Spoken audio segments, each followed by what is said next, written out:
Quando um jogador está insatisfeito em seu time ou acredita que pode ganhar muito mais do que foi oferecido na hora de renovar o seu contrato, pedir para ser trocado pode ser um jogo arriscado, mas alguns jogadores acreditaram que podiam ganhar uma fortuna em outros times, mas além de perder uma baita de uma grana, ainda levaram as suas carreiras para o buraco depois dessas decisões. E é sobre os pedidos de trocas que deram errado que iremos falar no vídeo de hoje.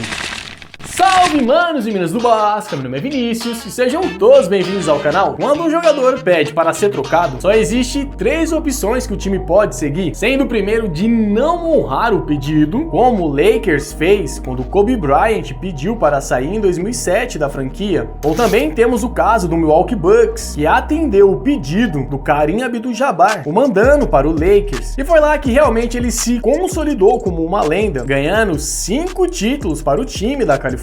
Mas também temos o terceiro cenário, onde o jogador tem a sua troca concedida, porém ele acaba percebendo que a sua nova casa não é como ele imaginou, seja porque não está sendo como a panela que ele imaginou que seria, como no caso do Damian Lillard no Milwaukee Bucks, ou do trio do James Harden, Kevin Durant e Kyrie Irving no Brooklyn Nets. Mas na verdade ainda tem um quarto cenário, que é quando um jogador está vivendo uma ótima fase, mas acredita que pode ganhar uma fortuna em outro time e rapidamente perde milhões em segundos, como foi o caso do Nerlens Noel, que começou a sua carreira no Philadelphia 76ers e na sua estreia ele ficou em terceiro lugar para a corrida de calouro do ano. Quando o pivô chegou em Dallas, ele já tinha um histórico de lesões, inclusive esse foi um dos motivos para sua troca, pois ele nunca estava saudável e mesmo que na franquia do Texas, somando os 2 anos que ele passou por lá, ele jogou apenas um pouco mais de 50 jogos e teve média de 7 pontos e 5 rebotes por jogo, mas ainda assim, e já pensando nele como uma opção viável para substituir a posição da sua estrela Dirk Nowitzki, ofereceram um contrato para ele de 70 milhões de dólares. E como um agente livre restrito, Noel recusou a oferta de 4 anos de 70 milhões de dólares do Dallas, fazendo uma contraproposta exigindo um contrato máximo. E de acordo com as fontes, o dono do Dallas, Mark Cuban, imediatamente tirou a oferta da mesa e nunca mais fez outra. Eventualmente acabou tendo que assinar uma oferta de qualificação de 1 ano pelo valor de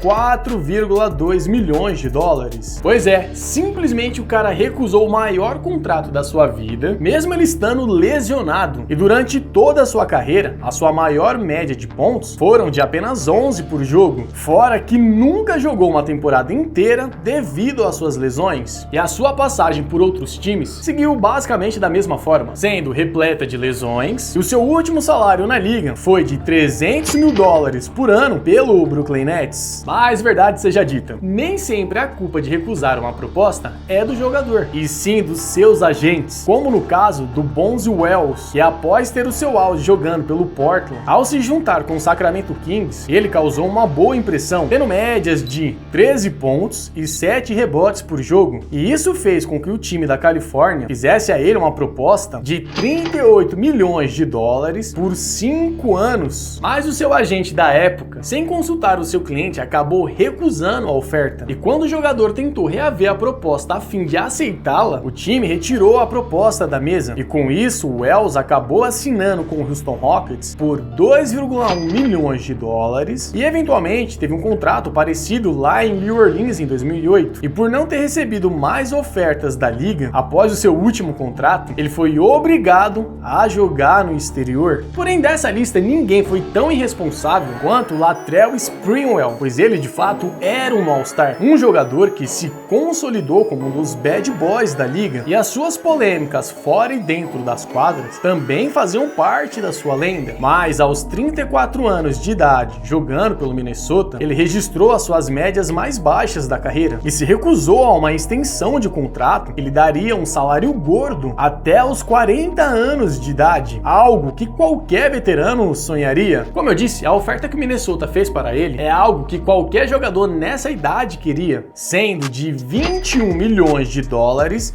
por 4 anos. Mas a sua resposta foi a seguinte: porque eu iria ajudá-los a ganhar um título. Eles não estão fazendo nada por mim e tenho muitas coisas em risco aqui e tenho uma família para sustentar. Não preciso dizer que essa última frase pegou muito mal, pois qualquer cidadão comum sonharia em receber pelo menos a metade desse salário, mas ele simplesmente recusou. Bom, o Minnesota acabou retirando a oferta, mas ele continuava tranquilo, pois acreditava que haveriam mais propostas para que ele pudesse sustentar a sua família. E de fato, alguns times mostraram interesse nele, mas quando seu agente disse que o seu cliente não aceitaria um salário mínimo, nenhum time mais mandou propostas para ele. E no final do seu contrato com o Minnesota, ele foi forçado a se aposentar por falta de propostas dos times da NBA. E não muito tempo depois, ele acabou declarando falência e acabou tendo que se desfazer de vários bens e dos seus patrimônios, e agora oficialmente não conseguiu mais sustentar a sua família. E antes da gente seguir com o vídeo, eu tenho um recadinho rápido da Superbet, que é a casa de apostas que possui as melhores odds do mercado. E é nela que eu tô fazendo as minhas apostas aqui no meu Celtão. E também dá pra fazer apostas de quem será o campeão da NBA, assim como os prêmios de MVP, Calouro do Ano, entre outros prêmios. Então, se você é bom de palpites e análises, não perca tempo. Claro que também você pode apostar em outros esportes, inclusive nos e-sports. E o melhor de tudo, mano, você vai fazer isso com total segurança e tendo um suporte de 24 horas por dia. E para isso, basta se cadastrar no link que tá aqui na descrição. Mas lembre-se que a aposta é para apenas maiores de 18 anos e jogue com responsabilidade. Mas agora sim, recadinho dado,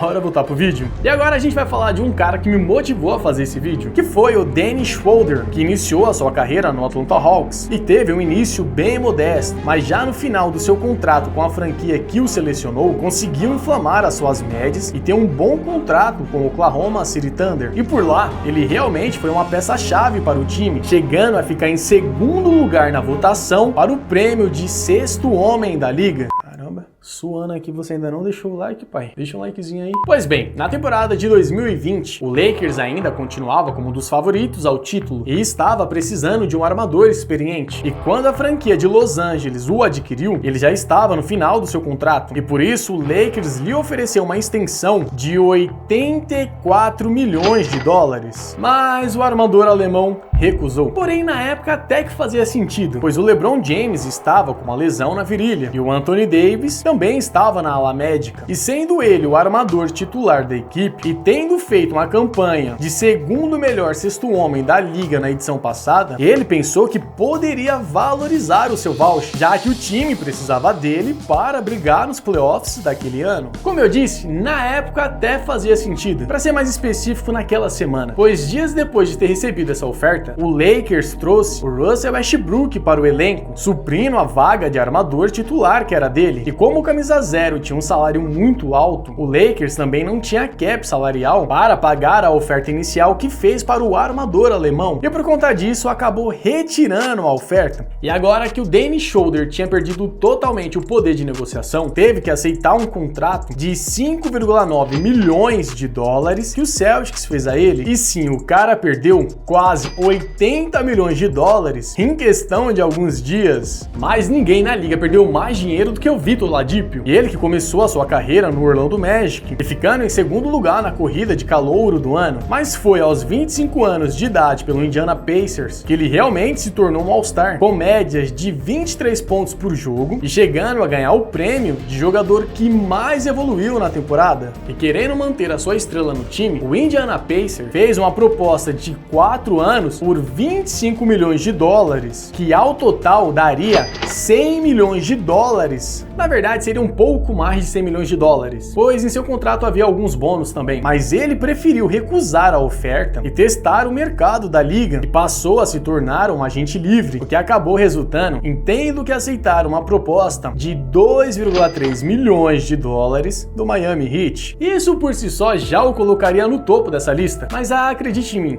ele ainda conseguiu piorar um pouco mais, pois o Houston Rockets fez uma proposta de 45 milhões de dólares para ele e ele mais uma vez recusou. E nesse meio tempo ele acabou sofrendo uma lesão muito séria e isso fez com que nenhum outro time cobrisse a proposta do Houston, o fazendo ter que renovar com o Miami Heat pelo salário mínimo de veterano de 2,4 milhões de dólares por ano. Então, quando o assunto é dizer não para o dinheiro, o Victor Oladipo é o nosso grande campeão. Mas para você, qual foi o jogador que mais se deu mal quando pediu para ser trocado? Deixa aqui nos comentários que eu quero saber a sua opinião. E aproveita que já tá aí e deixa o like também, porque isso mostra para o YouTube que você curtiu o nosso conteúdo e assim ele nos recomenda para mais fãs de basquete. E se você tá chegando aqui agora no canal, mano, aproveite, se inscreve para fazer parte dessa comunidade que só cresce. Mas agora sim eu vou encerrando por aqui, mas continue nos assistindo nos cards que estão aparecendo aqui na tela e falou!